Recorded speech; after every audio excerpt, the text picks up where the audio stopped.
Misalnya kasus ijazah Pak Jokowi yang sekarang ini, saya ikut bicara sebentar kemarin. Saya tidak peduli apakah ijazah Pak Jokowi itu asli atau tidak. Saya tidak peduli karena itu tidak akan ada akibatnya terhadap proses ketatanegaraan kita. Dalam arti begini, taruhlah misalnya betul tuh ijazah Pak Jokowi palsu misalnya. Lalu ada yang mengatakan gini, kalau betul ijazah Pak Jokowi palsu, maka seluruh keputusan-keputusannya selama menjadi presiden itu batal, tidak sah.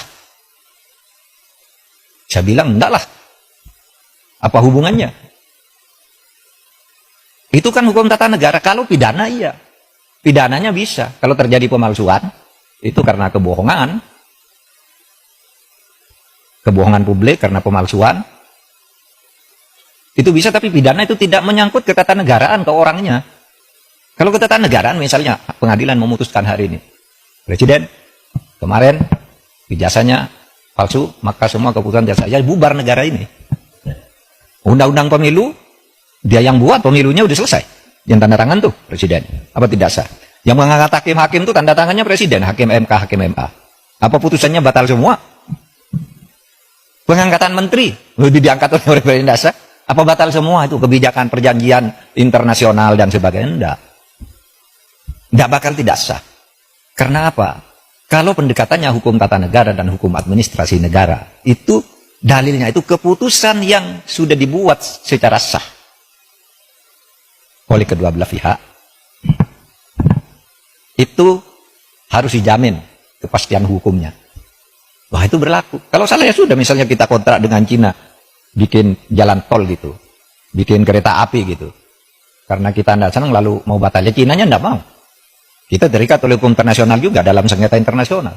Atau kampus-kampus ini menjadi tidak sah semua ijazahnya. Karena apa? Yang mengangkat menteri, rektornya yang menandatangani ijazah itu. Menteri itu diangkat oleh presiden. Oleh sebab itu jangan terlalu ngelantur.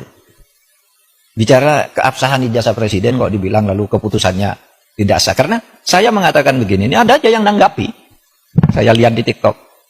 Seakan-akan apa? Mahfud MD sekarang sudah berubah. Sudah mendukung Pak Jokowi. Dia mengatakan bahwa kalau ijazahnya Pak Jokowi palsu, keputusannya tidak batal. Lah iyalah, bukan karena mendukung, memang begitu. Coba, teori apa yang bisa menyatakan itu? Kecuali pidana ya. Kalau pidana personal, bukan pada keputusan ketatanegaraannya. Iya, saya bilang. Yang saya katakan begini. Ada yang tanya juga, Pak Mahfud,